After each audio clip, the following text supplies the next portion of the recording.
Olhem bem para ela. Esse cabelo cansado e esse vestido velho são exatamente o que eu não quero ver ligado ao futuro da minha empresa. Clara Valente Monteiro chegou a uma festa de luxo em Jardins, usando um vestido antigo que parecia simples demais para aquela noite. Seu marido Henrique Monteiro acreditava que a aparência dela ameaçava a imagem moderna que ele tentava vender ao mercado da moda. Diante de investidores jornalistas e convidados poderosos, ele decidiu expor a própria esposa como se ela fosse um erro em sua vida. O que ninguém sabia era que aquela mulher silenciosa carregava uma história costurada em cada linha daquele tecido. Olhem bem para ela. Esse cabelo cansado e esse vestido velho são exatamente o que eu não quero ver, ligado ao futuro da minha empresa, disse Henrique Monteiro, segurando Clara pelo pulso no centro do salão do Hotel Aurora em Jardins, enquanto os flashes diminuíam, como se até os fotógrafos tivessem prendido a respiração. Clara não puxou o braço, apenas sentiu os dedos dele apertarem sua pele com a mesma força fria com que nos últimos meses ele apertava contratos e desculpas. Henrique, solte meu braço, ela murmurou sem elevar a voz, e ele sorriu como se aquela calma o ofendesse. Soltar. Depois de você aparecer assim na noite mais importante do Grupo Monteiro, Bianca, Tavares, ao lado dele, inclinou a cabeça com falsa pena e comentou alto o bastante para a primeira fila ouvir. Ela talvez não tenha entendido o dress code. Coitada. Alguém riu. Clara respirou fundo e respondeu. Você está confundindo elegância com crueldade.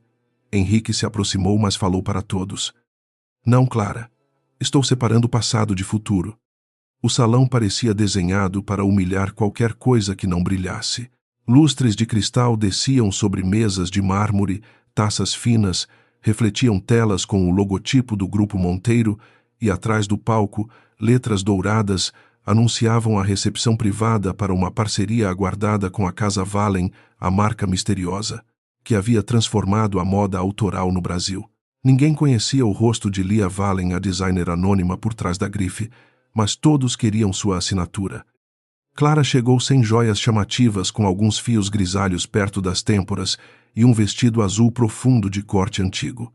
Para ela, aquela peça tinha peso de memória. Para Henrique, parecia afronta. Para Bianca, oportunidade. Bianca tinha esperado aquela noite com a paciência de quem passa anos treinando um sorriso diante do espelho. Antes do discurso, tocou de leve a manga de Clara, como quem elogia uma relíquia e enterra uma faca ao mesmo tempo. Que coragem usar algo tão antigo numa noite de moda contemporânea, Clara. Eu jamais teria essa segurança. Clara afastou a manga com delicadeza. Coragem não é vestir o que todos aprovam, Bianca. Henrique endureceu a mandíbula. Não comece. Clara virou-se para o marido. Eu ainda nem comecei. Bianca soltou uma risada curta. Henrique só está nervoso. A Casa Vallen pode mudar o destino do grupo hoje. Ele respondeu sem olhar para Clara exatamente. Por isso eu preciso que tudo ao meu redor pareça certo. Foi aí que Clara percebeu que para ele, ela não era esposa naquela noite. Era cenário errado. O primeiro golpe veio quando Marina Couto, jornalista de moda, conhecida por destruir campanhas vazias, com uma frase só, aproximou-se para cumprimentar Henrique. Ela falava sobre a expectativa em torno da Casa Vallen quando seus olhos pararam no punho do vestido de Clara. A atenção durou menos de 3 segundos, mas Clara viu. Marina notou o ponto invisível, a pequena curva do bordado, as 2 letras quase escondidas no avesso do tecido. Seu vestido é interessante, disse a jornalista. Henrique soltou uma risada seca antes que Clara respondesse. Interessante é uma palavra generosa. Clara tem apego por coisas que já cumpriram seu tempo. Marina ergueu uma sobrancelha. Às vezes, uma peça antiga sabe mais sobre futuro do que uma coleção inteira sem alma. Bianca entrou no meio com voz macia. Que frase linda para uma matéria, mas acho que hoje todos esperamos algo mais novo. Clara encarou Marina por um instante. Depois, seu celular vibrou. Na tela. Uma mensagem de Dona Célia dizia apenas: Menina, respire. O ponto certo nunca se apressa. Clara bloqueou a tela antes que Henrique visse. Ainda assim, Ele percebeu o gesto e se inclinou. Quem é? Perguntou seco.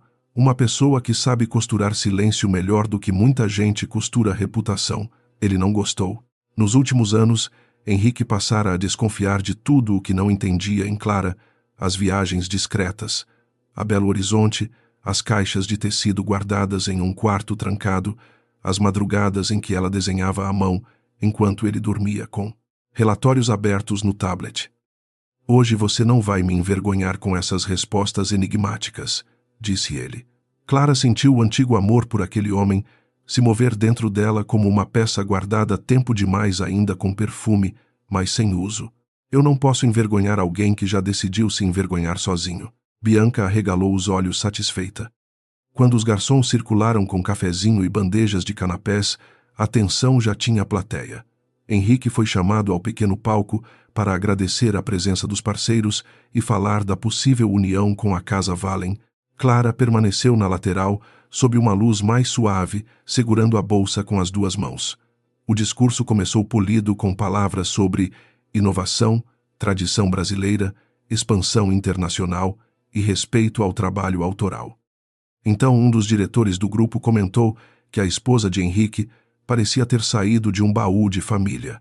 A risada foi pequena, mas Henrique a alimentou. Clara realmente acredita que memória substitui presença, disse ao microfone. Clara fechou os olhos por um segundo. Quando abriu, Henrique já descia do palco em sua direção. Ele a puxou para o centro sem pedir licença, e o salão obedeceu ao constrangimento como se fosse uma ordem.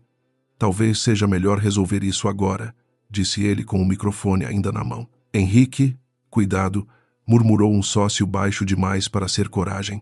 Clara olhou em volta e viu rostos curiosos, celulares discretos, taças paradas no ar. Henrique apontou primeiro para os fios grisalhos junto ao rosto dela. Minha esposa insiste em não entender que imagem comunica valor. Depois apontou para o vestido e insiste em usar roupas que fazem qualquer investidor perguntar se o Grupo Monteiro está preso a um passado sem ambição. Clara sentiu o rosto queimar, mas não de vergonha, de luto. Você terminou? Perguntou ela. Henrique riu. Ainda não.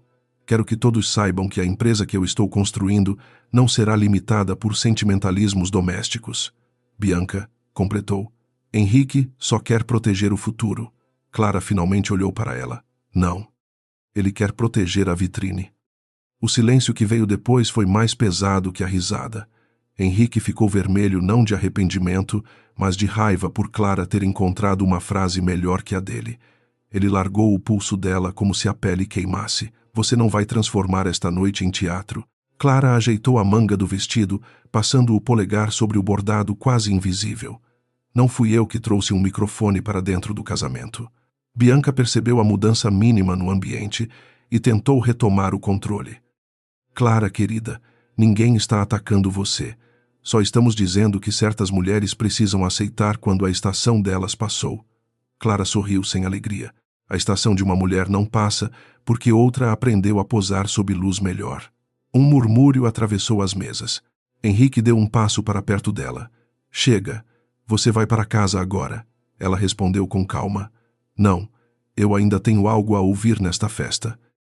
Henrique não sabia que no andar superior do hotel, 2 representantes da Casa Valen acompanhavam a transmissão interna numa sala reservada. Arthur Pires, diretor jurídico da marca, mantinha uma pasta bege fechada diante de si. Ao lado dele, Dona Célia observava a tela com as mãos cruzadas sobre amostras de tecido. Dona Célia assistiu Henrique apontar para o vestido e apertou os lábios. Ele não reconheceu nem o ponto da própria casa, disse. Arthur ajustou os óculos. A senhora quer que eu interrompa? Ela negou. Não. Clara pediu tempo. E tempo, quando uma mulher como ela pede, não é fraqueza. É corte antes da costura. No salão, Clara não sabia se conseguiria suportar mais um minuto, mas sabia que ainda não era hora de abrir a porta guardada por tantos anos. A humilhação ganhou vida própria antes mesmo do jantar. Um vídeo curto gravado de lado começou a circular entre convidados e celulares fora do hotel. A imagem mostrava Henrique elegante, Bianca impecável e Clara parada com seu vestido antigo. A legenda dizia que a esposa do CEO havia causado constrangimento na noite da moda. Clara viu uma influenciadora rir enquanto digitava. Viu Bianca se aproximar de grupos diferentes, repetindo pequenas frases com falsa tristeza. É doloroso ver uma mulher não aceitar o próprio tempo, dizia ela. Ou então, Henrique é generoso demais, mas uma empresa não pode viver de nostalgia. Cada frase era um alfinete e Bianca sabia colocá-los, sem deixar sangue nos próprios dedos. Henrique parecia satisfeito com a ideia de que havia demonstrado força. Só não percebeu que a força errada diante das pessoas certas também vira prova. Clara caminhou até uma varanda lateral, onde o barulho do salão chegava filtrado pelo vidro e São Paulo brilhava em janelas distantes. Ela abriu a bolsa e tirou por um segundo um pequeno quadrado de tecido azul gasto nas bordas preso a um cartão sem logotipo. Na parte de trás, a caligrafia de Dona Célia dizia: "Primeiro corte, primeira coragem." Quando Henrique surgiu atrás dela, sem microfone e sem plateia, parecia menos alto. "Você me desafiou", disse ele. Clara guardou o tecido. "Não. Eu sobrevivi a você em público." Ele respirou fundo. "Amanhã cedo você vai divulgar uma nota dizendo que estava emocionalmente abalada e que entendeu mal minha intenção." Clara olhou para a cidade. "Minha assinatura não vai entrar em mentira sua." Henrique estreitou os olhos. "Assinatura? Desde quando sua assinatura importa nesse assunto?" Ela virou o rosto para ele devagar. "Desde antes de você aprender a vender o que nunca soube enxergar." Quando voltaram ao salão, a tela principal exibia apenas uma frase em fundo branco. "A Casa Valen agradece o interesse do Grupo Monteiro e informa que a avaliação final de parceria continuará após análise ética dos representantes presentes." O burburinho foi imediato. Henrique empalideceu pouco o suficiente para Bianca perceber. "Análise ética? Isso é protocolo?" perguntou ela. Um diretor respondeu que nunca tinha visto aquela etapa em uma negociação de moda. Marina Couto ergueu os olhos para Clara, e desta vez seu olhar não era dúvida, era quase confirmação. Henrique tentou recuperar o controle. "Isso deve ser um erro. Eu quero falar com Lia Valen agora." O organizador respondeu que a designer permanecia indisponível. Bianca tocou o braço de Henrique, mas sua voz saiu tensa. "Talvez alguém esteja tentando sabotar você." Clara ficou alguns passos atrás, silenciosa, no punho de seu vestido sob a luz branca da tela. As letras bordadas pareceram acordar por um instante. Marina viu. Dona Célia também viu pela câmera, e Henrique, cego pelo próprio orgulho, não viu nada. No fim da noite, Clara saiu sem esperar o carro de Henrique.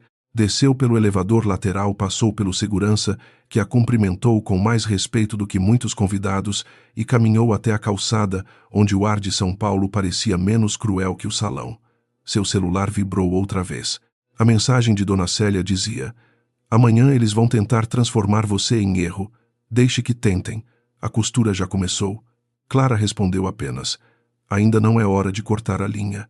Atrás dela. Henrique apareceu na porta do hotel, chamando seu nome com impaciência, não com arrependimento. Bianca já falava ao telefone com alguém da imprensa. Clara entrou sozinha no táxi, que parou junto ao meio-fio. Antes de fechar a porta, Henrique se aproximou e disse: "Baixo duro. Se você continuar com esse orgulho, Clara vai perder o pouco espaço que ainda tem ao meu lado." Ela olhou para ele pela fresta da porta e respondeu sem tremer: "Talvez hoje eu tenha descoberto que esse espaço nunca foi meu. Era só uma vitrine onde você me deixava quando combinava com a decoração." O táxi partiu pela rua iluminada e no hotel, o futuro que Henrique acreditava controlar começou a descosturar em silêncio. A primeira foto apareceu antes das 8 da manhã, cortada no ângulo perfeito para transformar dor em fofoca. Clara estava no banco de trás do táxi, ainda usando o vestido azul da noite anterior, quando o celular vibrou com mensagens que ela não queria abrir. Uma delas vinha de uma antiga colega de faculdade e dizia: "Clara, é você." Nesse vídeo, a imagem mostrava Henrique no salão iluminado, impecável no terno escuro, apontando para o cabelo dela como se apresentasse uma falha numa campanha publicitária. O áudio tinha sido reduzido a poucos segundos, repetindo apenas a frase sobre o vestido velho e o futuro da empresa. Nenhum trecho mostrava Bianca, provocando. Nenhum trecho mostrava Clara, respondendo com dignidade. Nenhum trecho mostrava a tela da Casa Valen anunciando análise ética. A legenda dizia que a esposa do CEO havia causado constrangimento em evento de luxo. Clara fechou os olhos. Não era apenas mentira, era uma mentira bem vestida. Quando chegou ao apartamento antigo que ainda mantinha em Higienópolis, Clara tirou os sapatos antes de acender as luzes. Aquele lugar nunca combinara com o gosto de Henrique. Não tinha paredes espelhadas, nem móveis importados escolhidos por decoradores que falavam mais caro do que bonito. Havia uma mesa larga manchada de café, caixas de tecido empilhadas com cuidado e um manequim coberto por lençol cru no canto da sala. Clara colocou a bolsa sobre a mesa e abriu as mensagens uma a uma. Algumas amigas perguntavam se ela estava bem. Outras queriam saber se era verdade que ela havia ido ao evento para envergonhar Henrique por ciúme de Bianca. Uma colunista de moda escrevera: "Triste ver quando a nostalgia vira sabotagem." Clara sorriu sem alegria. Nostalgia. Era assim que chamavam a memória quando não sabiam quem a havia costurado. No alto da Faria Lima, Henrique entrou na sala de reuniões sem cumprimentar ninguém. O café expresso esfriava em xícaras pequenas sobre a mesa e os diretores do Grupo Monteiro evitavam olhar diretamente para ele.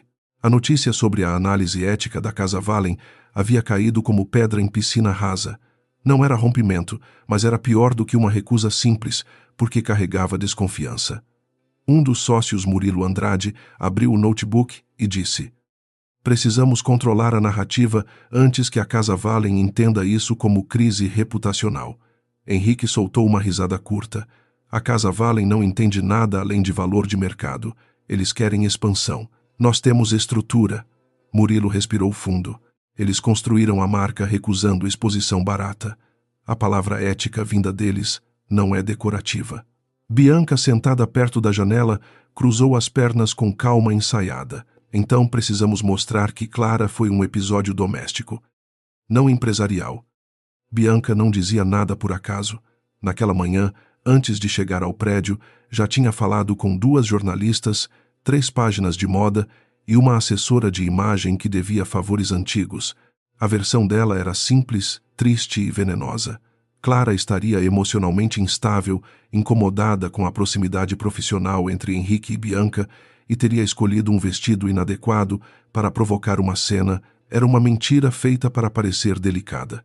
"Não estou atacando sua esposa", disse Bianca, tocando a manga do blazer de Henrique.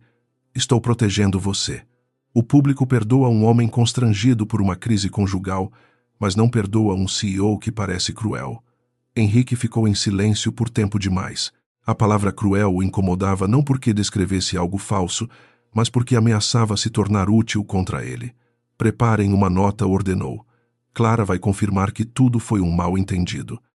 O telefone de Clara tocou quando ela tentava prender o cabelo diante do espelho do corredor.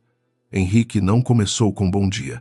"Você viu o que está circulando?" perguntou. Clara respondeu: "Vi, o suficiente para saber quem escolheu o corte." Ele ignorou. "A assessoria vai enviar uma nota. Você publica no seu perfil e manda para os contatos próximos. Vai dizer que estava cansada, que interpretou mal minhas palavras e que não houve intenção de humilhação." Clara apoiou uma mão na parede. A tinta estava descascada perto do interruptor e, por alguma razão, aquele detalhe pequeno pareceu mais honesto que toda a vida social deles. "Eu não vou assinar uma mentira." Henrique endureceu a voz.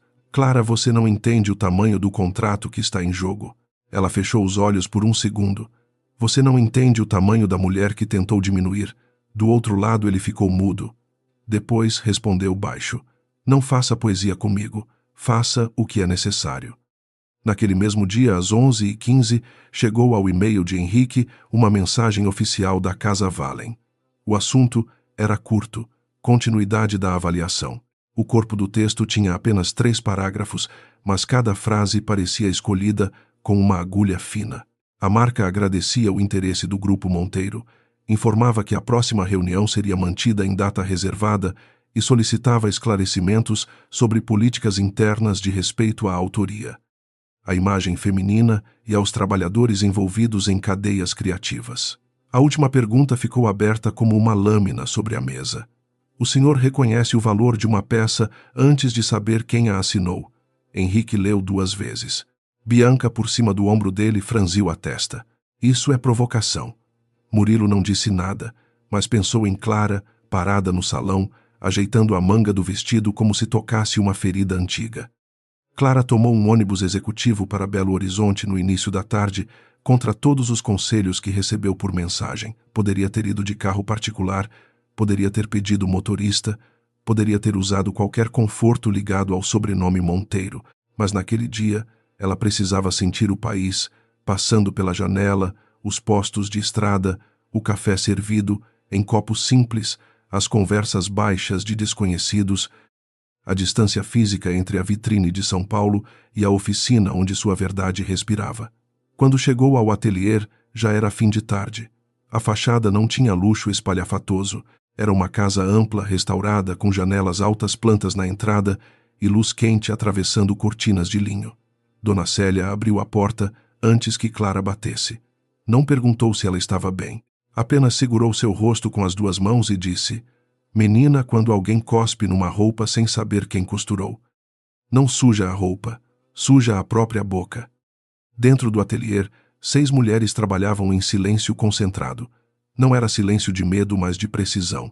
Máquinas de costura antigas dividiam espaço com mesas modernas, amostras de tecido brasileiro, croquis presos em painéis e fotografias de mãos envelhecidas segurando vestidos que nunca apareceriam em capas de revista. Clara passou os dedos por uma peça inacabada e sentiu o corpo voltar para dentro de si.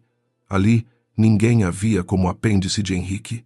Ali, ela era Clara, antes de ser Monteiro Lia, antes de ser Lenda Mulher, antes de ser vitrine. Dona Célia colocou sobre a mesa uma caixa de madeira clara. Dentro estavam o primeiro desenho do vestido azul, um pedaço de tecido cortado torto e uma fotografia antiga de Clara, aos 20 e poucos anos, descabelada, sorrindo ao lado de uma máquina. "Eles querem transformar você numa esposa ridícula", disse a velha costureira. Clara tocou a foto, e eu deixei que ninguém soubesse quem eu era. Dona Célia respondeu: "Você escondeu o rosto para proteger o trabalho. Isso não dá a ninguém o direito de apagar sua mão." Enquanto Clara reencontrava o atelier, Bianca procurava a fresta pela qual poderia entrar. Ela ligou para uma ex-assistente de produção que havia trabalhado brevemente em um evento ligado à Casa Valen. O nome era Priscila, uma jovem ambiciosa que colecionava contatos como quem coleciona chaves sem saber que portas abrem. "Eu só preciso entender quem decide a imagem da marca", disse Bianca com voz doce. "A Casa Valen vai precisar de alguém público, alguém que converse com o mercado. Lia Valen é um mistério bonito, mas mistério não vende eternamente." Priscila hesitou. "Ninguém fala com Lia diretamente." Bianca sorriu diante do espelho do lavabo do escritório. "Todo mundo fala com alguém. Descubra quem." Depois desligou e retocou o batom. No reflexo viu uma mulher perfeita, mas por um instante teve medo de que perfeição sem assinatura própria fosse apenas embalagem. À noite, Henrique apareceu no apartamento de Higienópolis e não encontrou Clara. Isso o irritou mais do que deveria. Ele conhecia aquele endereço, mas nunca o considerara parte importante da vida dela. Para ele era um depósito sentimental, um lugar onde Clara guardava coisas antigas, enquanto a vida real acontecia nos espaços que ele financiava. Usou a chave que ainda tinha e entrou sem avisar. A primeira coisa que viu foi a mesa larga coberta de papéis, mas Clara havia levado quase tudo. Restavam linhas coloridas, uma xícara manchada e um envelope fechado sem destinatário. Henrique não abriu, não por respeito, mas por pressa. Então notou o manequim coberto no canto, puxou o lençol e encontrou apenas uma base vazia marcada por alfinetes. Nada ali fazia sentido para ele, ou fazia sentido demais, e ele não queria aprender a ler. Clara voltou a São Paulo 2 dias depois, não para pedir desculpas, mas para buscar o que ainda era seu. Henrique a esperava no apartamento principal no Itaim Bibi, com o advogado da família em chamada de vídeo e uma pasta sobre a mesa.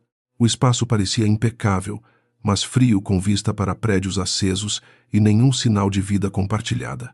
"Você vai ficar longe da próxima reunião com a Casa Valen", disse ele antes mesmo que ela se sentasse. Clara permaneceu de pé. "Você está me proibindo de entrar em uma negociação que envolve moda", Porque eu usei um vestido que você não gostou. Henrique apertou os lábios. Estou impedindo que uma crise conjugal destrua uma operação empresarial. Ela riu baixo, e esse som o incomodou mais do que um grito. Você aprendeu a dar nomes elegantes para a covardia. O advogado tentou intervir, mas Henrique levantou a mão. Além disso, preciso da chave do apartamento de Higienópolis, até a poeira baixar. Você fica onde eu disser. Aquela frase fechou algo dentro de Clara. Não era a porta do apartamento. Era uma porta mais antiga, a que ela mantivera entre o amor e a humilhação. Você quer a chave de um lugar que nunca visitou, sem pressa, nunca respeitou e nunca perguntou por que existia. Henrique respondeu, eu quero evitar que você continue agindo sem orientação. Clara tirou uma chave pequena do chaveiro e colocou sobre a mesa de vidro. O som metálico pareceu maior do que deveria. Fique com a cópia que você acha que tem direito de tomar. A porta que importa você nunca soube abrir. Bianca, que ouviu a última parte ao chegar sem ser anunciada, sorriu como se tivesse vencido. Clara, ninguém quer te machucar. Mas talvez seja melhor você descansar fora dos holofotes. Clara olhou para ela. Cuidado, Bianca. Holofote esquenta e derrete muito rosto pintado. Henrique bateu a mão na mesa. Chega, você não vai falar assim com ela. Clara olhou para o marido e pela primeira vez naquela semana sua dor apareceu inteira sem maquiagem de calma. Então é isso. Você me arrasta para o centro de um salão. Deixa que ela me transforme em piada. Pede que eu assine a mentira e agora exige que eu respeite a mulher que está usando minha vergonha como degrau. Henrique desviou os olhos, não porque acreditasse em Clara, mas porque a frase encontrou um lugar que ele vinha evitando. Bianca se aproximou dele com suavidade estudada. Henrique, não caia nisso. Ela quer que você pareça culpado. Clara pegou a bolsa. Não, Bianca, eu quero que ele pare de parecer cego. Antes de sair, Clara deixou sobre a mesa uma segunda coisa, uma pequena amostra de tecido azul. Henrique não tocou. Bianca tocou. E ao virar o retalho entre os dedos, viu as letras quase invisíveis no avesso. LV. Na manhã seguinte, a versão de Bianca já circulava com força. Blogs de moda falavam da esposa deslocada, perfis de fofoca falavam de crise no casamento e um colunista econômico sugeria que o comportamento de Clara poderia afetar a confiança na governança do Grupo Monteiro. Henrique leu tudo em silêncio no carro parado no trânsito lento da Avenida Paulista. O motorista não fazia perguntas.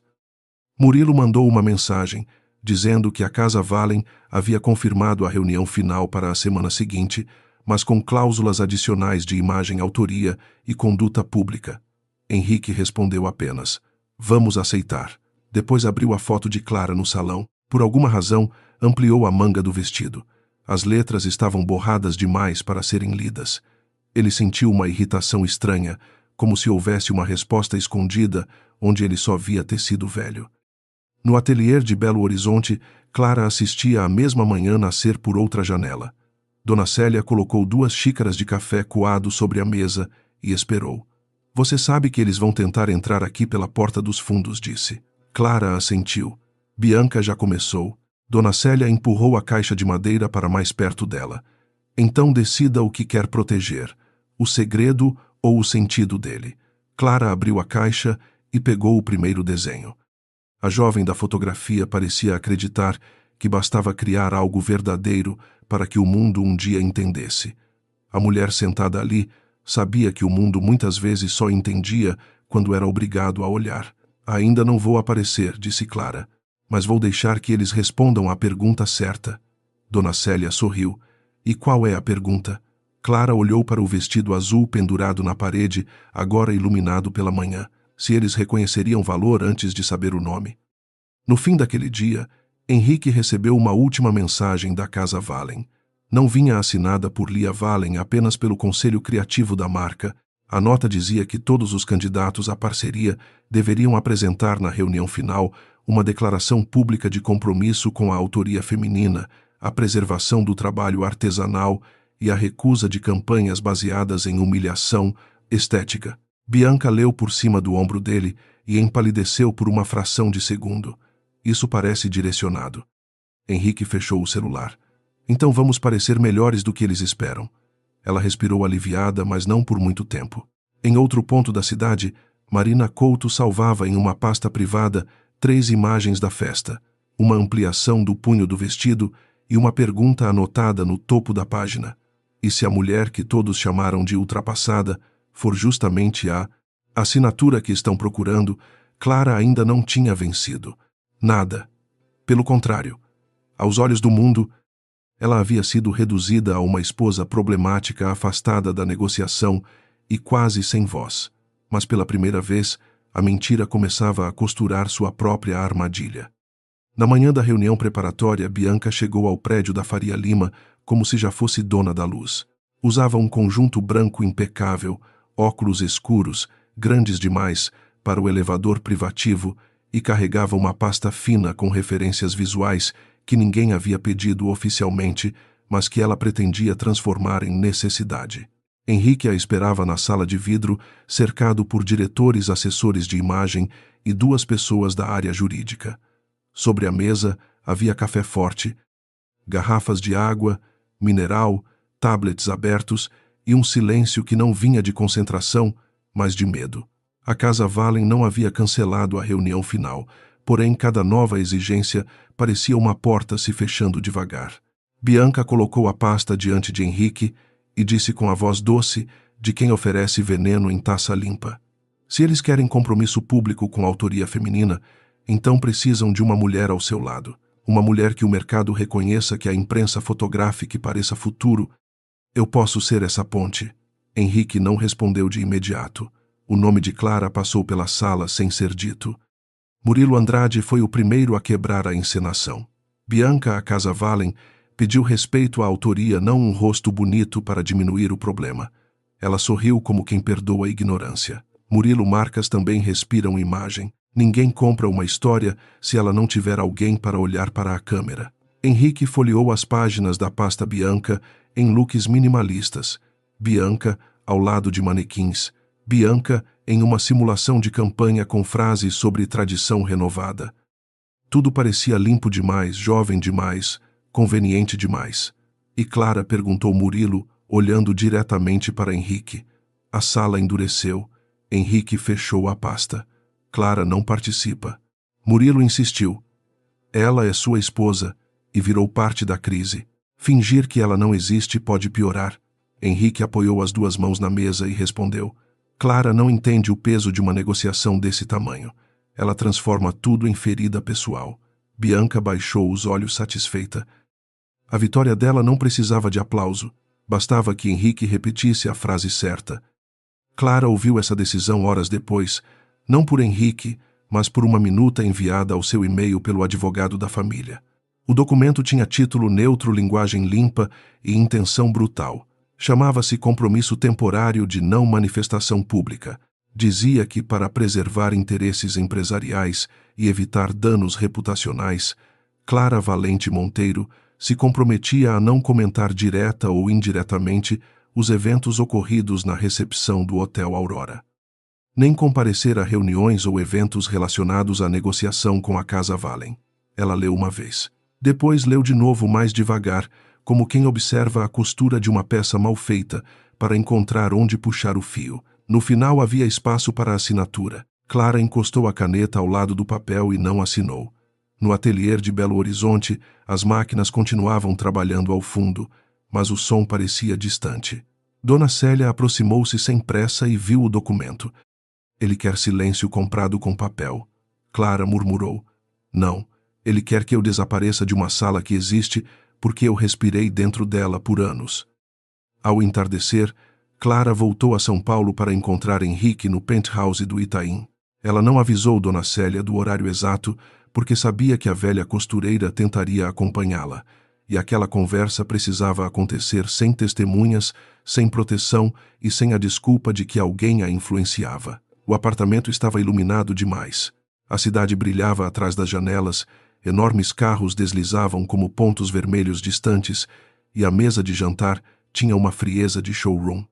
Henrique estava de camisa social, sem gravata, olhando para a tela do celular. Quando Clara entrou, ele não perguntou sobre a viagem, nem sobre o ateliê, nem sobre o cansaço nos olhos dela. Apenas apontou para a pasta sobre a mesa. Você recebeu. Clara tirou o casaco devagar. Recebi. Ele respirou como se tentasse manter paciência com uma funcionária difícil. Então assine. Clara olhou para ele.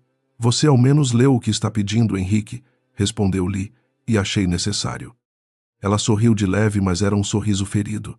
Você sempre chama de necessário aquilo que não tem coragem de chamar de injusto. Henrique afastou a cadeira, mas não se sentou. Você acha que está sendo forte, Clara, mas está sendo irresponsável. O vídeo ainda circula. A imprensa está procurando qualquer rachadura. A Casa Valen está testando nossa conduta. Se você aparecer agora, vai parecer vingança conjugal. Clara se aproximou da mesa e colocou a mão sobre a pasta sem abri-la. E se eu ficar calada, vai parecer que a sua versão é verdade. Ele respondeu rápido demais. A verdade não importa se a percepção destruir tudo. A frase caiu entre eles como um copo quebrado. Clara levou alguns segundos para falar. Você ouviu o que acabou de dizer? Henrique desviou o olhar para a janela. Eu estou tentando salvar anos de trabalho. Ela baixou a voz. Anos de trabalho de quem? Ele voltou-se irritado. Do grupo, da minha família, do nome Monteiro. Clara sentiu a pergunta subir antes que conseguisse impedir Henrique. Em algum momento desses anos, você teve orgulho de mim. A pergunta o pegou sem defesa, e por isso ele reagiu como sempre fazia quando se sentia encurralado, transformou vulnerabilidade em estratégia. Não faça disso uma cena romântica. Clara não se moveu. Eu perguntei se você já teve orgulho de mim. Henrique passou a mão pelos cabelos. Por um instante, pareceu cansado, quase humano. Clara, eu tive orgulho da sua discrição, da sua postura, de você nunca ter tentado competir com o meu mundo. Ela riu, mas a risada saiu quebrada. Então você teve orgulho de eu caber pequena. Ele fechou os olhos impaciente. Não distorça. Clara se aproximou mais um passo. Eu passei noites acordada desenhando enquanto você dormia com relatórios no colo. Eu viajei dizendo que ia visitar uma amiga porque você nunca perguntava com interesse. Eu guardei caixas inteiras de tecido em um quarto que você chamava de depósito, e você achou que minha vida era decoração silenciosa. Henrique franziu a testa. Havia uma lembrança ali. Uma lâmpada acendendo tarde demais. Clara, anos antes, na mesa da cozinha, com lápis azul na mão, dizendo que certas roupas tinham alma. Ele havia beijado sua testa e respondido que alma não pagava fornecedor. Antes que Henrique pudesse perguntar qualquer coisa, a campainha tocou. Bianca entrou como se tivesse chave emocional daquele espaço, trazendo consigo um perfume caro e uma urgência fingida. Desculpa interromper, mas precisamos ajustar a coletiva preparatória. Clara encarou Henrique. Ela vem agora às conversas do nosso casamento também. Bianca ergueu as mãos. Clara, eu não quero guerra. Clara respondeu. Não. Você quer território. Henrique se colocou entre as duas. Bianca está ajudando a consertar o que você complicou. A frase foi tão direta que até Bianca pareceu surpresa por um segundo. Clara ficou imóvel. Não porque não doce, mas porque havia dores que, quando chegam ao limite, viram uma espécie de claridade. Entendi, disse ela. Você escolheu uma mulher que sabe parecer futuro, mesmo sem saber construir nada que dure. Bianca perdeu o sorriso. Cuidado com o que diz. Gente ressentida costuma confundir talento com amargura. Clara olhou para a pasta de imagens sobre a mesa.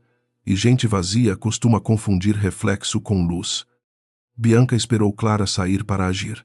Assim que a porta se fechou, ela tocou no retalho azul, deixado dias antes sobre a mesa lateral, como se aquele pedaço de tecido a provocasse. Já havia ampliado mentalmente as letras do avesso LV. Poderia ser coincidência, poderia ser iniciais antigas, poderia ser a chave de algo maior. À noite, de volta ao próprio apartamento nos Jardins, Bianca ligou para Priscila outra vez.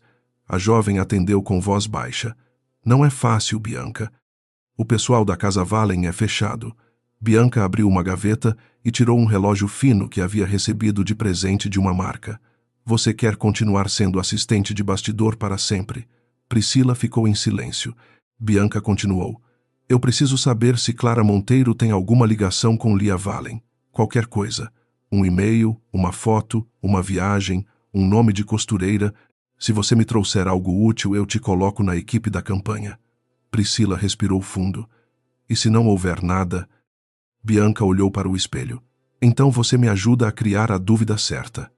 No dia seguinte, Henrique recebeu uma ligação de seu pai, Augusto Monteiro, que raramente ligava antes de fazer alguém esperar. A voz do velho empresário vinha seca, sem afeto desperdiçado. Você está deixando uma história de salão virar risco de conselho. Henrique estava no carro, outra vez preso no trânsito da Avenida Paulista, vendo pedestres passarem com mais liberdade do que ele. Estou controlando. Augusto soltou um som de desprezo. Controle não é fazer barulho, Henrique. Controle é impedir que alguém descubra onde você é fraco. O filho fechou a mão em torno do celular. Aquela frase vinha de longe. Na infância ouvira variações dela durante jantares em que sua mãe sorria, sem falar em que roupas, sobrenomes e silêncios valiam mais do que verdade. Clara está dificultando. Augusto respondeu. Clara sempre foi quieta. O erro foi seu em transformar quietude em espetáculo. Henrique ficou sem resposta pela primeira vez.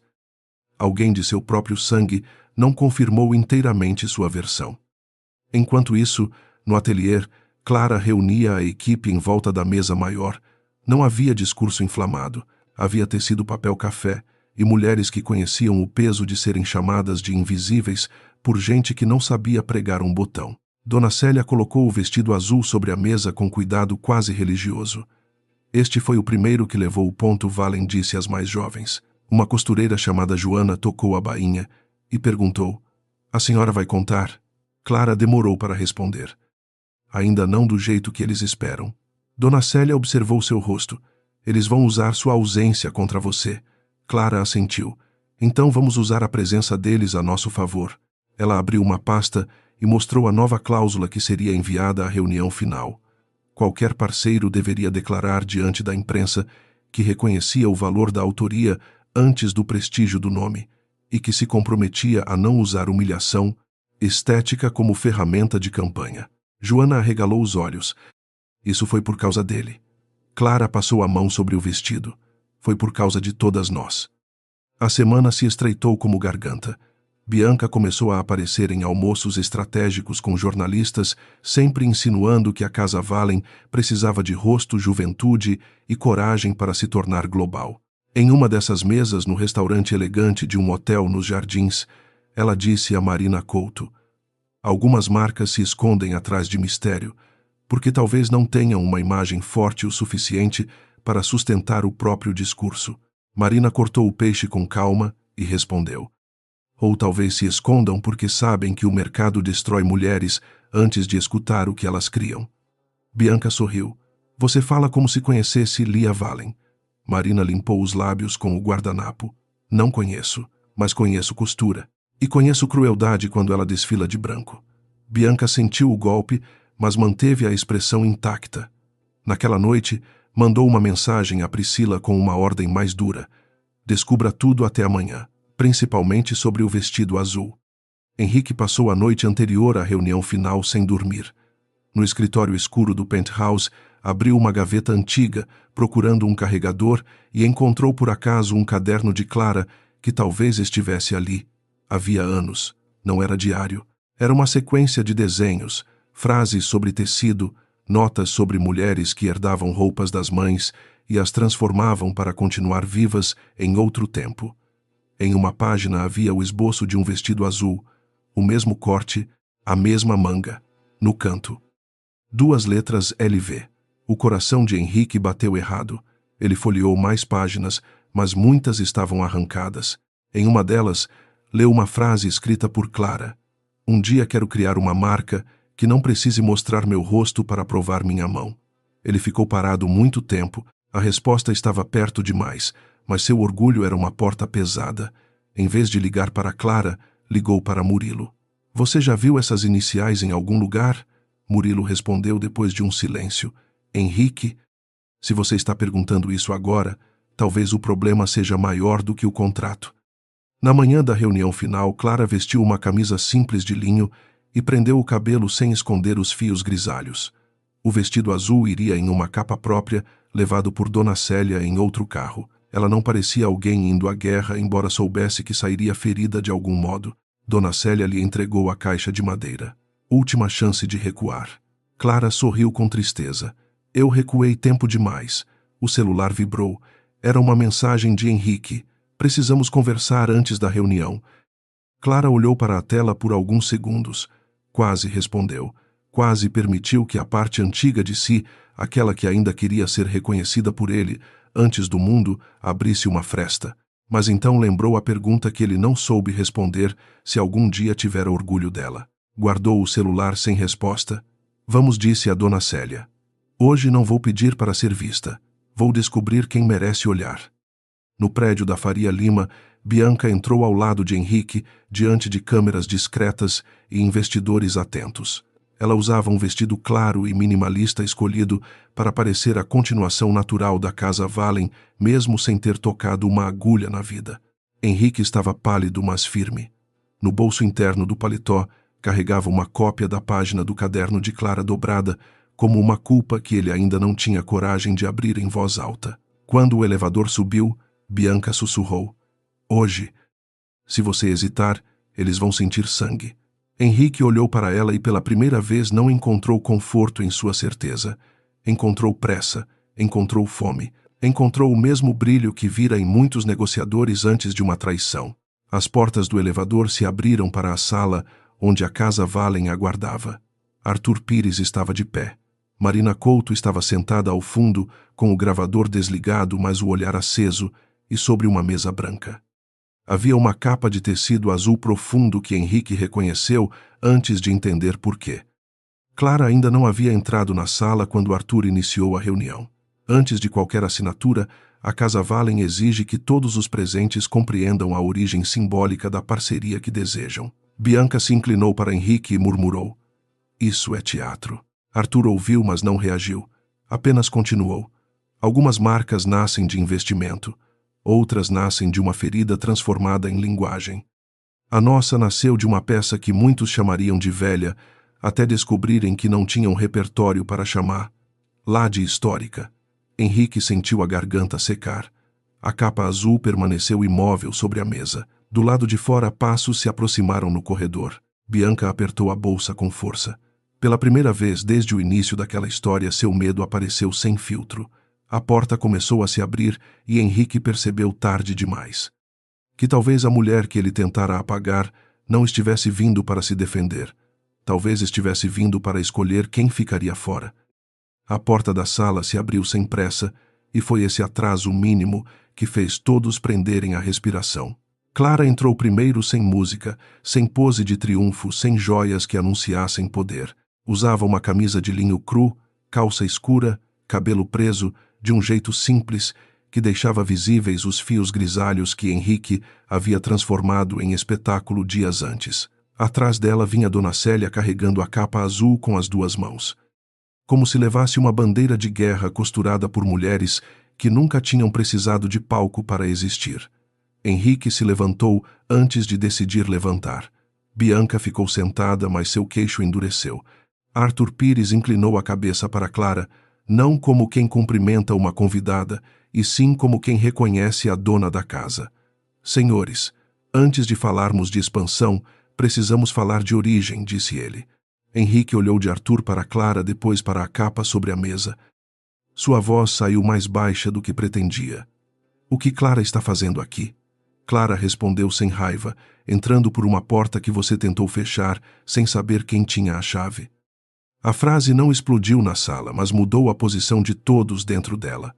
Murilo Andrade, sentado ao lado dos diretores do Grupo Monteiro, parou de mexer na caneta. Marina Couto inclinou-se para a frente, como se uma matéria inteira começasse a respirar naquele instante. Bianca forçou um riso curto. Desculpem, mas isso está ficando constrangedor. Viemos assinar uma parceria com a Casa Wallen, não assistir a uma crise matrimonial performática.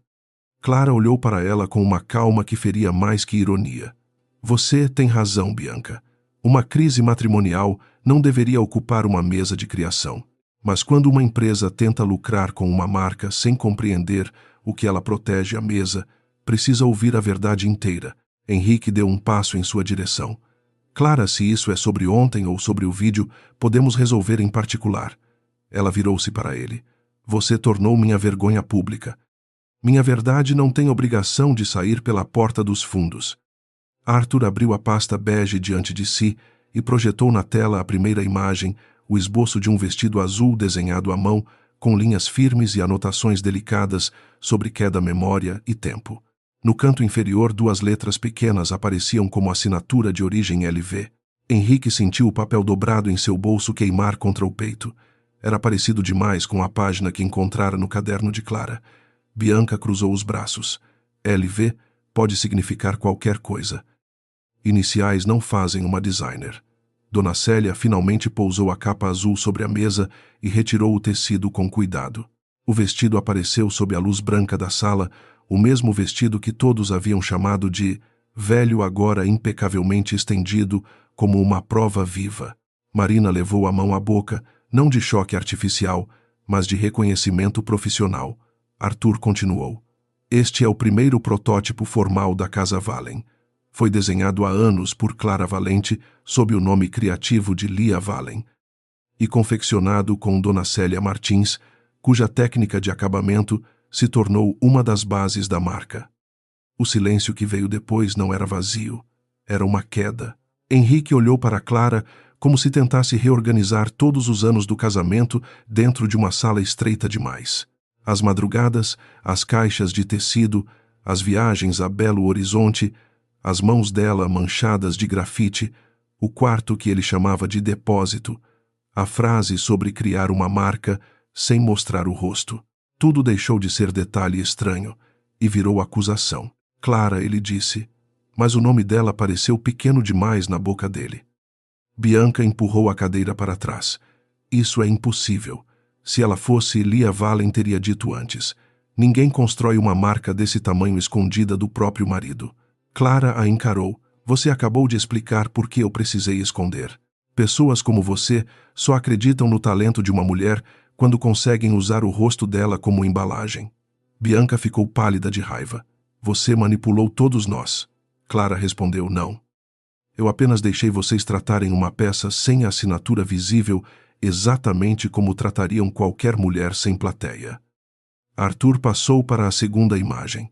Era uma ampliação do punho do vestido na noite do Hotel Aurora, capturada por Marina Couto. O bordado quase invisível aparecia claro, discreto e definitivo.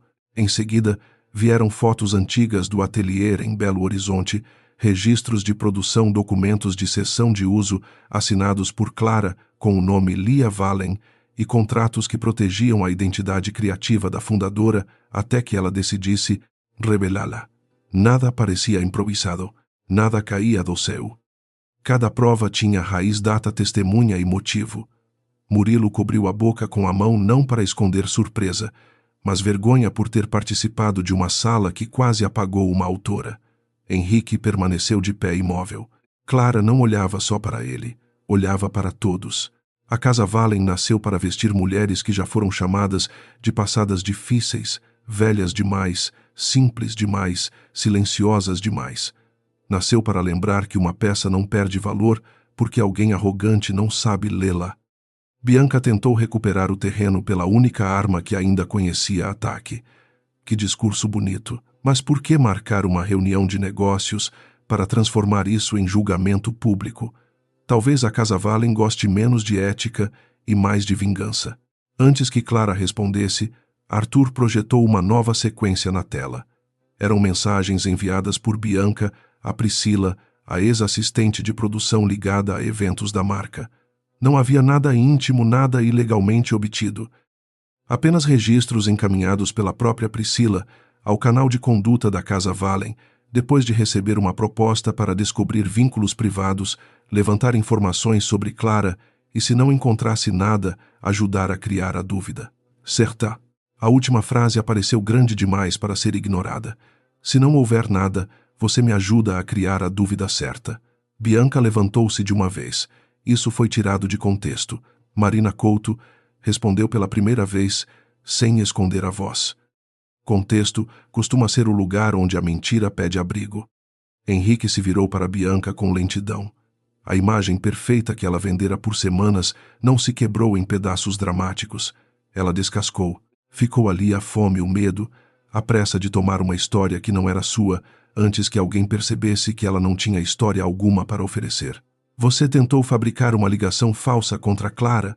Perguntou Henrique. Bianca riu com desespero elegante. Eu tentei salvar o seu contrato. Você estava afundando por causa dela. Clara corrigiu. Ele estava afundando por causa dele. Você só escolheu nadar agarrada ao mesmo orgulho. Bianca apontou para o vestido sobre a mesa. E você deixou tudo acontecer. Deixou que ele falasse, deixou que eu fosse fotografada, ao lado dele deixou que o vídeo circulasse. Que tipo de mulher usa a própria humilhação como estratégia clara? Demorou a responder. Quando falou, sua voz era baixa. A mulher que aprendeu que gritar cedo demais só ensina o agressor a esconder melhor a próxima mão. A frase atravessou Henrique de um modo que nenhuma prova havia conseguido. Ele se lembrou do pulso de Clara sob seus dedos no salão, da maneira como ela pediu para ser solta da risada que ele permitiu que crescesse ao redor dela. Tentou se aproximar, mas Arthur ergueu a mão. Ainda não terminamos. O diretor jurídico colocou sobre a mesa o documento final de avaliação da Casa Vallen. A marca convidou o Grupo Monteiro para uma parceria porque reconhecia capacidade logística, distribuição e presença no mercado. No entanto, nossa política de parceria exige alinhamento com autoria conduta pública e respeito às pessoas que sustentam a criação. A pergunta enviada ao Sr. Henrique Monteiro não era retórica. Era um teste. Henrique fechou os olhos. A pergunta voltou inteira a reconhecer o valor de uma peça antes de saber quem a assinou. Ele havia respondido diante de todos sem escrever uma linha. Havia respondido apontando para o cabelo da própria esposa. Arthur continuou agora com a formalidade de uma sentença empresarial. Diante dos eventos observados da tentativa de manipulação de narrativa por pessoas associadas ao Grupo Monteiro e da conduta pública do seu principal representante, a Casa Vallen, recusa a assinatura do contrato nos termos propostos. Um murmúrio correu pelos investidores. Um diretor do Grupo Monteiro tentou falar de renegociação, mas Clara o interrompeu com delicadeza firme. Não estamos discutindo o preço. Estamos discutindo compatibilidade. Murilo baixou a cabeça. Henrique, ainda pálido, finalmente encarou Clara sem a máscara de CEO. Você poderia ter me contado. Ela sustentou o olhar dele. Eu poderia. Mas eu queria saber se você respeitaria a mulher antes de descobrir a marca. Você me deu a resposta no microfone. Ele não encontrou defesa. Havia desculpas possíveis, traumas possíveis, pressões possíveis. Nenhuma apagava o fato de que ele escolhera a crueldade quando acreditava estar diante de alguém sem poder. Bianca tentou sair da sala, mas Marina se levantou e bloqueou a passagem apenas com presença sem tocá-la. Antes de ir, talvez queira ouvir a parte pública, disse a jornalista. Bianca a encarou com ódio. Clara pegou o vestido azul e o ergueu diante dos presentes. Esta peça não estará à venda. Ela abrirá a próxima apresentação da Casa Vallen como manifesto, não por ter sido humilhada em uma festa, mas porque sobreviveu ao tipo de olhar que transforma mulheres em objetos vencidos quando elas já não servem à fantasia de juventude de alguém. Dona Célia sorriu com os olhos molhados. Algumas pessoas na sala pareciam desconfortáveis, outras emocionadas, mas Clara não procurava aprovação. Ela procurava consequência. Bianca Tavares não participará de nenhum projeto ligado à Casa Vallen. Qualquer empresa que a apresente como representante, consultora ou rosto associado à nossa história será automaticamente retirada de consideração. O golpe tirou de Bianca não apenas um contrato, mas a fantasia de pertencimento que ela tentara costurar com mãos alheias. Você não pode me apagar, disse ela tremendo de raiva. Clara respondeu sem elevar a voz. Eu não estou apagando você. Estou impedindo que você escreva seu nome por cima do trabalho de outras mulheres. Henrique deu um passo para a frente. Clara, por favor, eu preciso falar com você. Ela dobrou o vestido com Dona Célia sem pressa. Não agora. Ele engoliu seco. Eu não sabia. Clara parou segurando a dobra da manga. Esse foi o problema, Henrique. Você não sabia porque nunca quis saber. A sala inteira parecia ouvir não apenas o fim de uma negociação, mas o colapso de uma versão de casamento que só existia enquanto Clara aceitava ficar pequena. Murilo murmurou para Henrique que o conselho precisaria ser informado imediatamente. Henrique nem respondeu. Pela primeira vez, perder o controle da empresa parecia menos assustador do que perder o direito de ser escutado por ela. A notícia chegou à imprensa antes do meio-dia, mas não do jeito que Bianca havia planejado. Marina Couto publicou uma análise cuidadosa, sem fofoca barata, intitulada A Mulher que a Sala Inteira Olhou Sem Ver.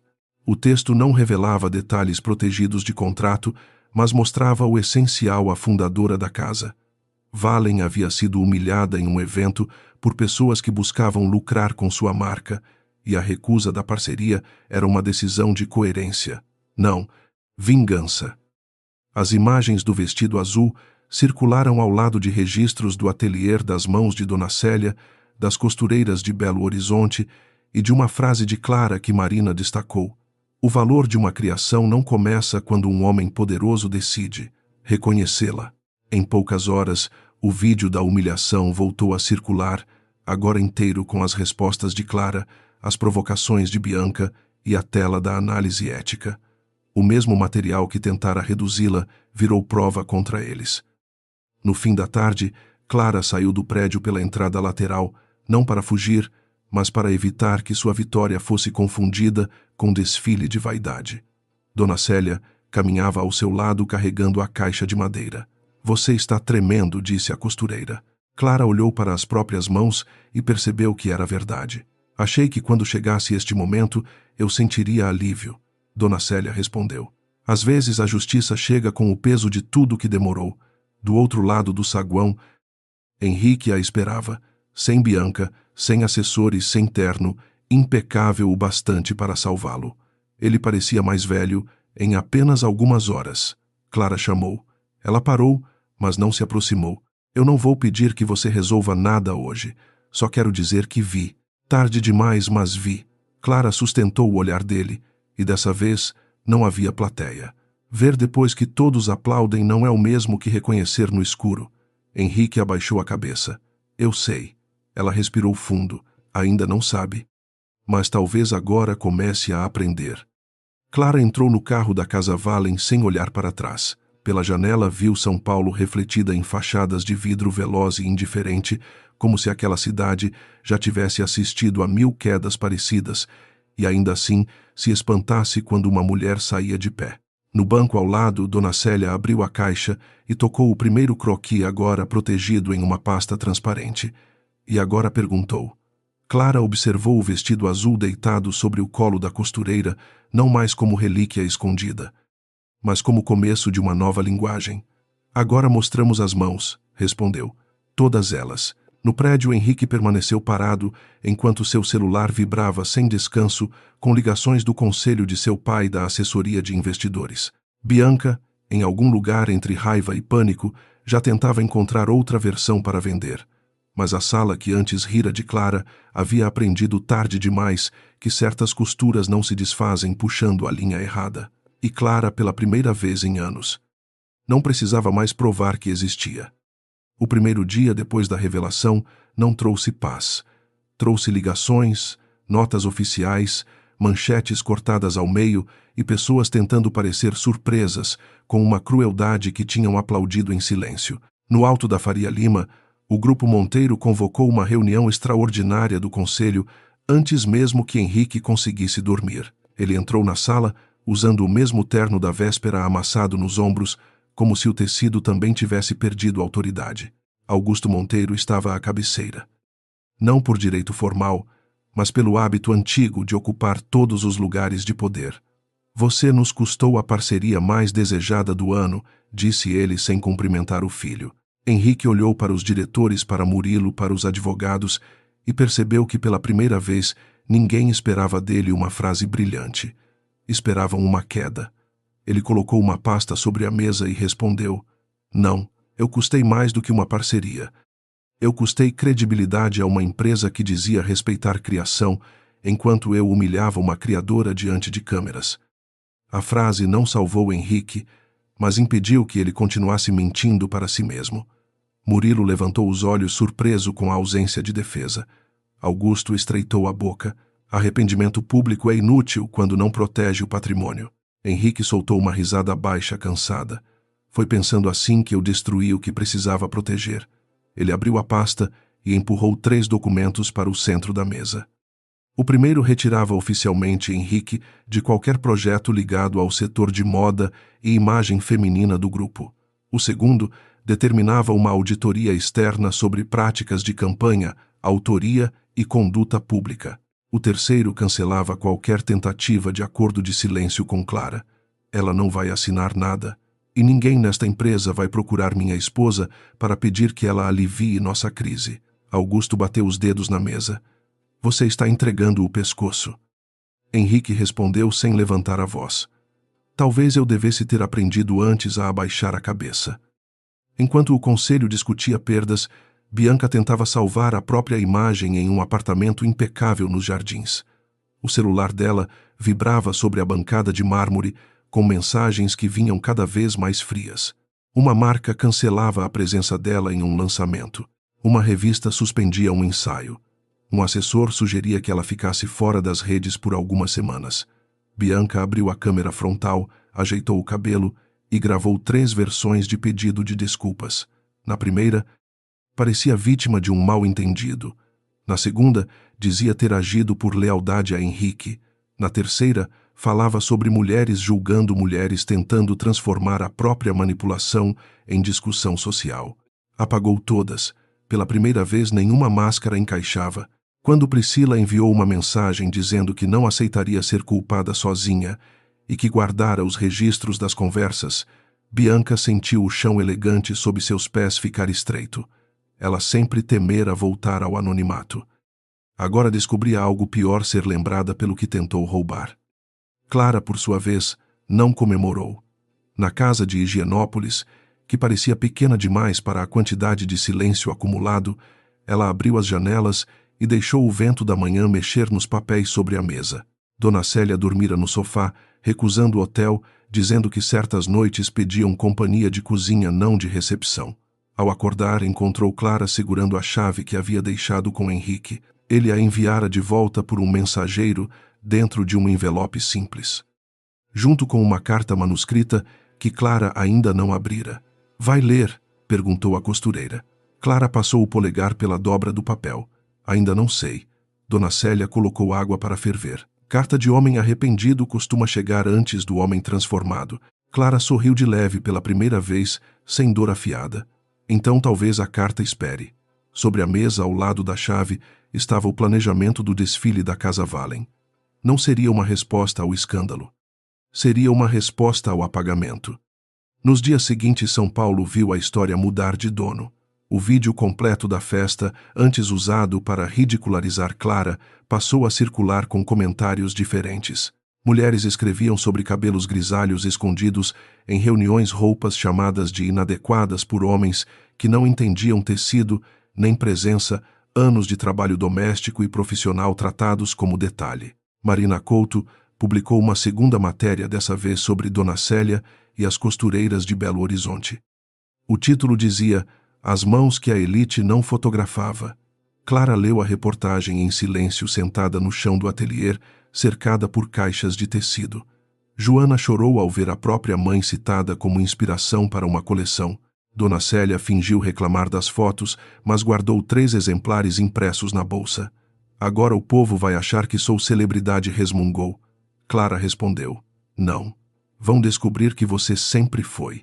A velha costureira virou o rosto para esconder os olhos molhados. Henrique tentou ver Clara 3 vezes antes de ela aceitar. Na primeira, mandou mensagem e recebeu silêncio. Na segunda, apareceu em Higienópolis e encontrou apenas o porteiro, que lhe disse com educação firme que Dona Clara não autorizara a subida. Na terceira, escreveu, sem pedir encontro: Eu não quero que você me perdoe hoje. Quero devolver uma por uma as coisas que tomei de você. Essa frase fez Clara abrir a carta. Não havia floreios. Henrique dizia que tinha confundido discrição com ausência, juventude com futuro, controle com cuidado. Dizia que a lembrança mais vergonhosa não era descobrir que ela era Lia Valen, mas lembrar de todas as vezes em que estivera perto o bastante para saber e preferir a não perguntar. No fim, havia uma frase curta: Se um dia você me permitir estar em uma sala sua de novo, eu entrarei como convidado, não como dono. Clara dobrou a carta devagar, não chorou. Mas respirou como quem finalmente solta um peso que não sabia estar segurando pelos dentes. O encontro aconteceu em uma tarde nublada no café discreto de uma livraria perto da Avenida Paulista.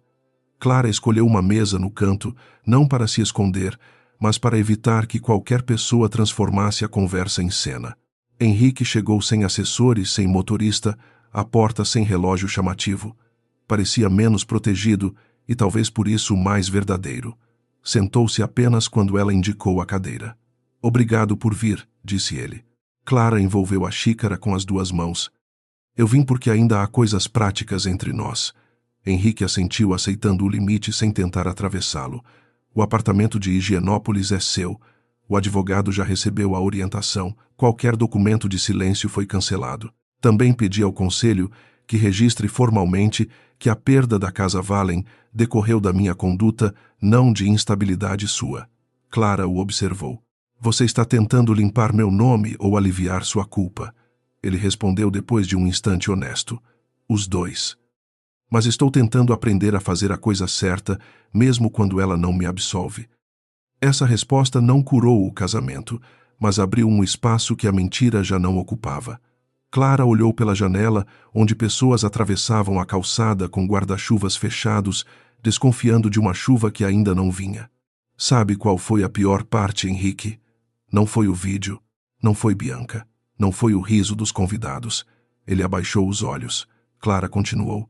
"Foi perceber que eu passei anos esperando você me perguntar o que eu desenhava, e quando finalmente olhou para o meu vestido, foi para usá-lo contra mim." Henrique levou a mão ao rosto. "Eu não tenho defesa." Ela respondeu. "Eu não pedi defesa. Pedi presença antes. Agora peço distância." Ele assentiu, e esse assentimento lhe custou mais do que qualquer desculpa. "Quanto tempo?" Clara olhou para ele sem crueldade. "O suficiente para eu descobrir quem sou sem tentar caber no lugar onde você me deixou." Bianca desapareceu dos holofotes por menos tempo do que a prudência recomendaria. 2 semanas depois tentou voltar com uma entrevista controlada, dizendo que fora envolvida em uma disputa conjugal complexa e que mulheres fortes às vezes eram mal interpretadas quando buscavam proteger homens poderosos. A reação foi dura. Priscila entregou novos registros ao canal de conduta e a 2 marcas que haviam contratado Bianca como consultora.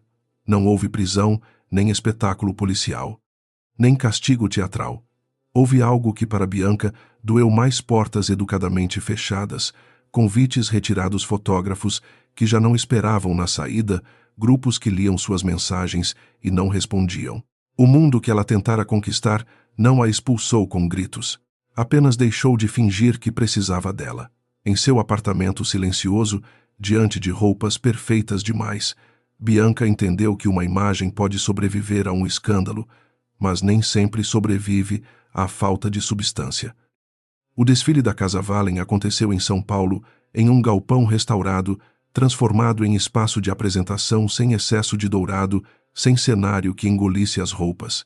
A primeira fila estava cheia de jornalistas, compradores, artistas, mulheres de cabelos brancos, assumidos jovens estilistas e trabalhadoras do ateliê que pela primeira vez não ficariam escondidas nos bastidores. Clara recusou a ideia de abrir o evento sozinha. Quando as luzes baixaram, não foi uma modelo famosa que entrou primeiro. Foi Dona Célia caminhando devagar, segurando o vestido azul diante do corpo, como quem apresenta uma memória ao país. A plateia se levantou antes mesmo de entender que estava chorando. Atrás dela vieram Joana, outras costureiras, bordadeiras, modelistas, cada uma com uma peça que carregava nome e história. Clara apareceu por último sem tentar parecer jovem, sem esconder a idade, sem pedir licença à beleza para existir. Henrique assistiu da terceira fileira, não por privilégio, mas porque Clara permitira que ele comprasse um ingresso, como qualquer outra pessoa, depois que a renda foi destinada a um fundo de formação para mulheres artesãs. Ele ficou de pé quando todos ficaram, mas não aplaudiu mais alto do que os outros. Aprendera ao menos naquele pequeno gesto que arrependimento não precisava disputar atenção. Marina Couto, sentada ao lado, notou o rosto dele e disse: Baixo.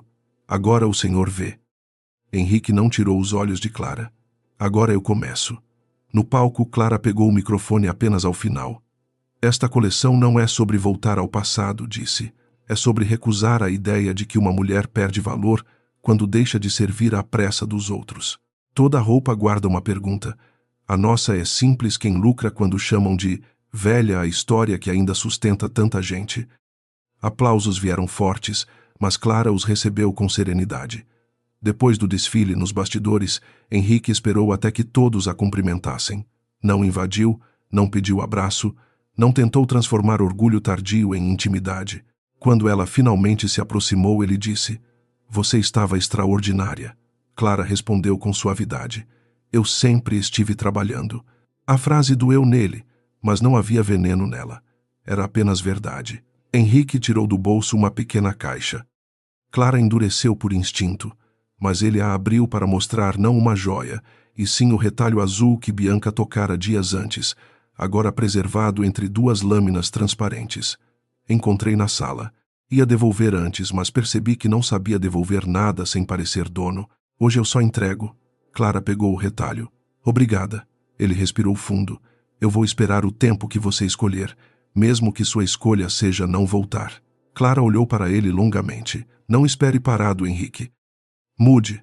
Não por mim, porque ninguém deveria precisar ser revelada como importante para merecer respeito. Meses depois, o casamento ainda não tinha resposta definitiva, e essa era a primeira decisão verdadeiramente honesta entre eles. Clara manteve a separação, mudou parte da equipe criativa para São Paulo e continuou viajando a Belo Horizonte toda semana. Henrique cumpriu o afastamento dos projetos de imagem, enfrentou o conselho, reconstruiu políticas internas e, pela primeira vez, visitou o ateliê sem entrar na sala principal até ser convidado. Quando foi, levou café. Ouviu mais do que falou e pediu a Dona Célia que lhe explicasse a diferença entre costura reta e costura bem feita. A velha olhou para Clara antes de responder. A reta só segue a linha. A bem feita entende o tecido. Clara sorriu sem entregar perdão, mas sem esconder que havia escutado. Do lado de fora, São Paulo seguia barulhenta, impaciente, cheia de vitrines. Dentro daquela sala, porém, ninguém precisava mais fingir brilho. O vestido azul estava exposto na parede. Não como troféu de vingança, mas como lembrança de uma noite em que todos riram da mulher errada. E Clara finalmente já não esperava ser vista por quem não sabia olhar. Ela se via. Isso bastava para começar de novo. 6 meses depois do desfile que transformou a Casa Wallen em assunto nacional, Clara ainda estranhava quando alguém a chamava de Lia, em voz alta, não porque o nome fosse falso, mas porque durante tantos anos ele havia vivido em papéis dobrados, etiquetas discretas, contratos silenciosos e madrugadas em que apenas Dona Célia sabia que aquela mulher sentada ao lado de uma máquina antiga estava costurando muito mais do que vestidos. Agora, o nome aparecia em revistas painéis de moda.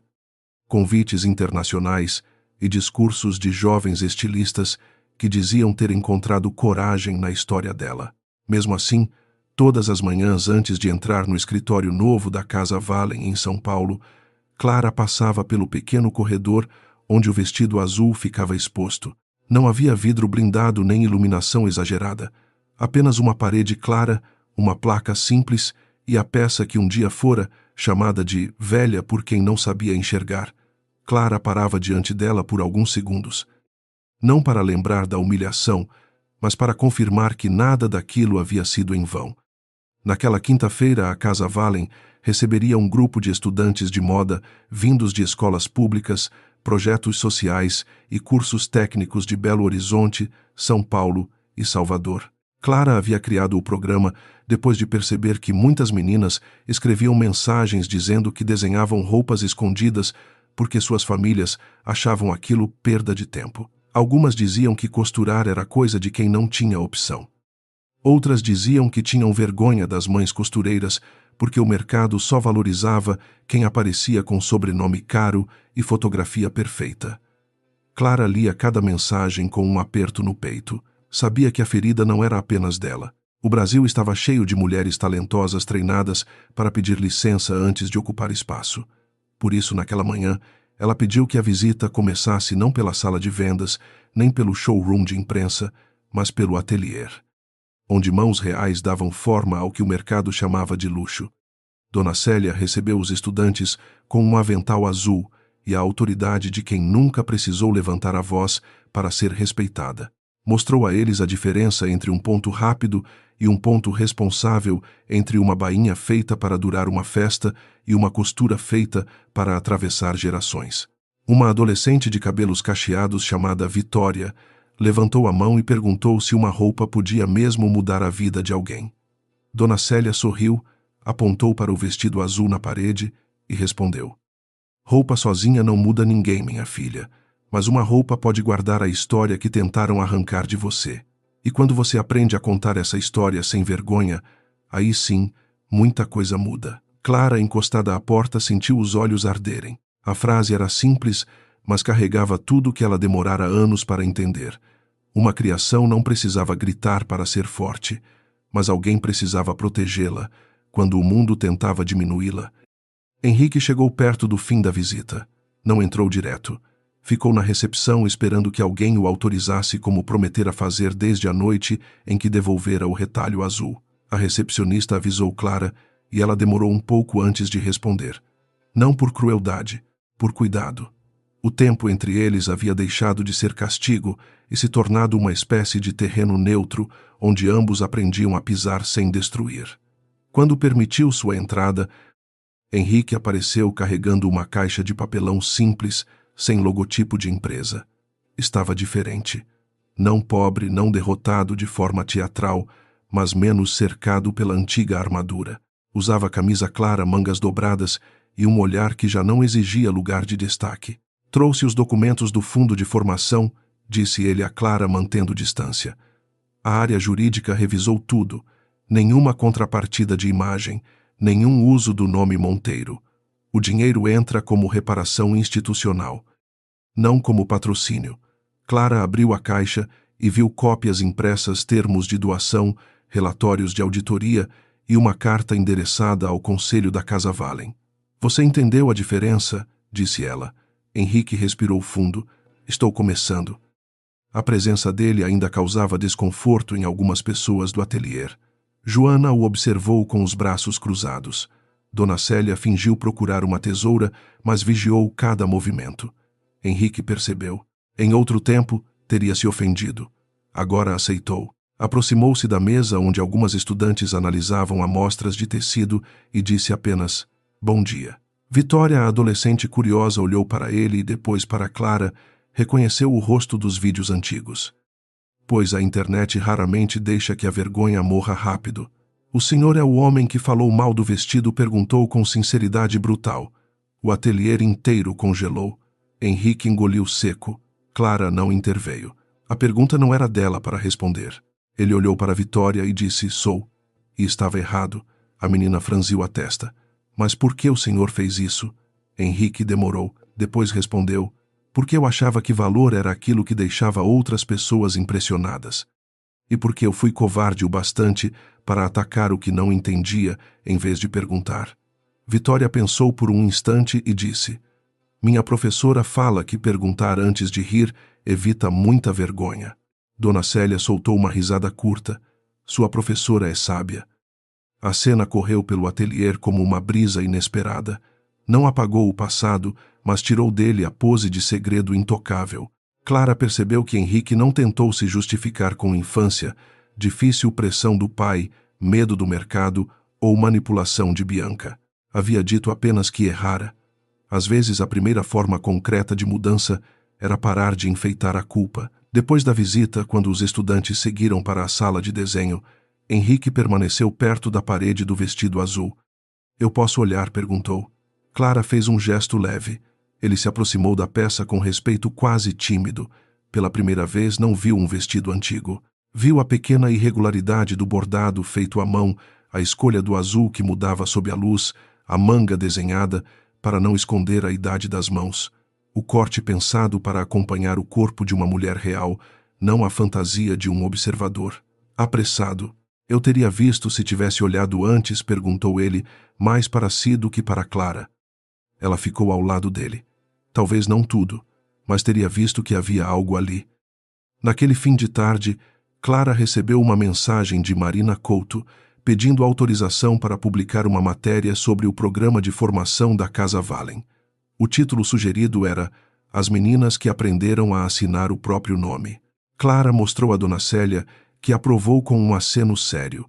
Melhor do que falar de vestido caro, disse. Fala de futuro. Henrique ouviu de longe e não tentou participar da decisão. Quando Clara percebeu isso, algo pequeno se moveu dentro dela.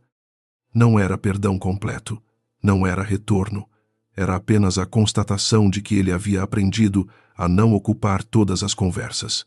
Mais tarde, ao acompanhá-lo, até a saída, Clara perguntou como estava Augusto Monteiro. Henrique sorriu sem alegria, furioso. Ele acha que eu estou confundindo empresa com penitência. Clara respondeu, e está. Ele olhou para ela. No começo, talvez. Agora acho que estou confundindo menos. Reparação não é pagar para esquecer. É mudar o que permitiu que o erro parecesse normal. Clara guardou essa frase sem comentar. Durante meses havia temido que Henrique transformasse arrependimento em espetáculo que aparecesse em entrevistas que usasse a dor dela como prova de evolução pessoal. Ele não fez isso. Continuou indo à terapia. Enfrentou o conselho, perdeu espaço em decisões que antes controlava sozinho, pediu desculpas formais a funcionárias que haviam sido silenciadas em campanhas antigas e apoiou a criação de um comitê independente, dentro do grupo. Nada disso devolvia a noite do Hotel Aurora, mas Clara começava a entender que nem toda reparação precisava ser perfeita para ser real. Ainda assim, havia uma pergunta que ela não conseguia evitar. Você espera que eu volte? Perguntou enquanto os dois estavam diante da porta do elevador. Henrique abaixou os olhos por um segundo. Eu espero me tornar alguém que não teria feito você partir. Se um dia isso tiver lugar na sua vida, você decide. Se não tiver, eu continuo precisando ser esse homem. Clara sentiu um nó na garganta. A resposta dele não pedia prêmio. Por isso doeu de outro jeito. Na semana seguinte, o programa da Casa Valen ganhou repercussão nacional. Escolas técnicas enviaram pedidos de parceria costureiras antigas. Escreveram cartas contando suas histórias. Mulheres maduras apareceram nas redes, usando roupas guardadas havia décadas e dizendo que não queriam mais parecer invisíveis. O vestido azul, antes símbolo de escândalo, virou ponto de partida para uma conversa maior. Quem decide quando uma mulher perdeu valor? Quem lucra quando a experiência feminina é tratada como desgaste? Quem ganha quando o trabalho manual é escondido atrás de rostos mais vendáveis? Clara assistia a tudo com uma mistura de alegria e responsabilidade. Entre uma reunião e outra, percebeu que a maior vitória não havia sido recusar o contrato do Grupo Monteiro. A maior vitória era ver outras mulheres recusando em suas próprias vidas o lugar pequeno que alguém havia tentado lhes entregar. Bianca também viu a matéria. Estava em um apartamento menor em um bairro menos brilhante depois de vender parte das roupas e joias que sustentavam sua antiga imagem. Durante semanas odiara Clara com a energia desesperada de quem prefere culpar uma pessoa a encarar o vazio da própria construção. Mas ao ver Vitória, a adolescente do atelier, dizendo para a câmera que queria assinar as próprias peças, um dia, Bianca desligou o celular e ficou em silêncio. Ela não se transformou de repente em alguém bom. A vida raramente oferece esse tipo de milagre limpo, mas pela primeira vez perguntou a si mesma o que teria acontecido se anos antes alguém tivesse lhe ensinado a construir algo em vez de apenas parecer desejável. A pergunta não a absolveu, apenas abriu uma rachadura. E algumas rachaduras, quando não são cobertas depressa demais, podem deixar entrar luz suficiente para incomodar. No aniversário de 1 ano da revelação, a Casa Valen organizou uma pequena exposição aberta ao público. O vestido azul estava no centro, cercado não por fotos de celebridades, mas por depoimentos de costureiras, estudantes, mães, avós, mulheres que haviam reformado roupas antigas e encontrado nelas pedaços de coragem. Clara caminhou pela exposição antes da abertura, tocando as placas uma a uma. Henrique chegou com um buquê simples de flores do campo, mas não o entregou como pedido romântico. Colocou-o em uma mesa dedicada às artesãs que já não estavam vivas para ver aquele reconhecimento. Clara observou em silêncio. Depois se aproximou dele diante do vestido. Eu ainda não sei o que somos, disse. Henrique assentiu. Eu sei. Ela o olhou surpresa. Ele continuou. Somos duas pessoas que não podem voltar ao ponto antigo, e talvez isso seja a parte mais honesta. Clara sorriu de leve. Talvez. Ele não tentou tocar sua mão.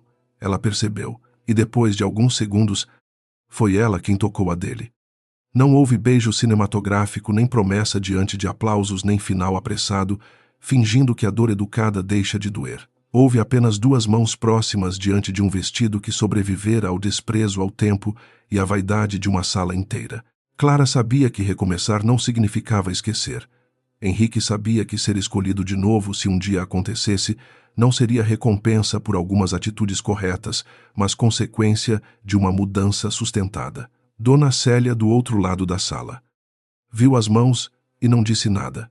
Apenas ajeitou a placa ao lado do vestido onde se lia. Primeiro corte, primeira coragem. Quando as portas da exposição se abriram, as pessoas entraram devagar, olhando a peça com respeito. Clara respirou fundo. Por muitos anos ela esperara que alguém importante reconhecesse seu valor. Agora entendia que o reconhecimento mais perigoso é aquele que chega tarde demais para definir quem somos. Ela já não precisava ser descoberta para existir. Ela existia. E tudo o que criava dali em diante carregaria essa verdade. Esta história tem caráter educativo e de entretenimento, porque fala de forma dramática e emocional sobre um problema muito real. A tendência de julgar pessoas, especialmente mulheres, pela aparência, pela idade, pela roupa ou pela capacidade de corresponder a uma imagem socialmente aceita.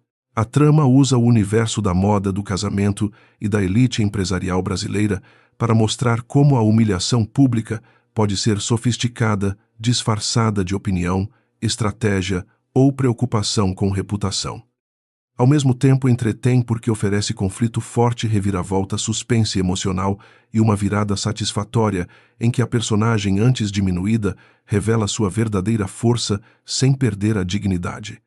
O valor educativo da história está na mensagem de que talento, trabalho e identidade não precisam ser validados por quem só respeita poder depois que ele se torna visível. Clara não vence porque fica mais jovem, mais rica ou mais parecida com o que o marido queria. Ela vence porque entende o próprio valor, protege a autoria das mulheres que construíram a Casa Wallen e se recusa a transformar dor em vingança vazia. A história também ensina que arrependimento verdadeiro exige ação, consequência e mudança contínua. Henrique não é absolvido por pedir desculpas. Ele precisa perder controle, reparar danos, aceitar distância e aprender a respeitar sem possuir. Como entretenimento, a narrativa oferece o prazer dramático da queda de máscaras. O público acompanha a injustiça, sente indignação, percebe os sinais escondidos e recebe uma revelação construída desde o início. Mas a intenção não é apenas fazer o espectador comemorar a derrota dos arrogantes. É fazê-lo pensar sobre quantas Claras existem fora da ficção. Mulheres que desenham, costuram, cuidam, criam, sustentam e, mesmo assim, são tratadas como detalhe. No fundo, a história é sobre dignidade, autoria feminina, maturidade, reparação e a coragem de deixar de caber em uma vitrine pequena demais.